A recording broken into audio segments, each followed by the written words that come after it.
Kung mapanood mo tong video na to, pwede pa kita maging supporter kahit wala akong maibibigay sa'yo, kahit naka-injector lang ako at di ako marunong mag-edit. Gusto ko lang maranasan ang pakiramdam ng may humahanga sa bawat video na ina-upload. Sobrang saya kasi pag nakikita mo na may sumusuporta sa'yo kahit na simple lang mga ginagawa mo. Nakakasipag gumawa ng video at hindi nakakasawang mag-upload.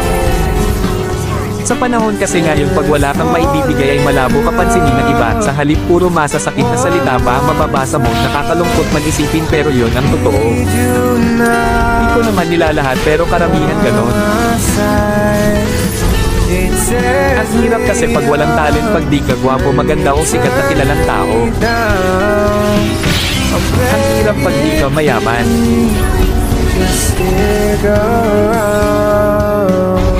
Okay lang sa akin basta lagi lang akong gagawa ng video kahit wala pang pumansin. Ang mahalaga lang sa akin ay yung mga alala pagdating ng panahon na mababalikan mo.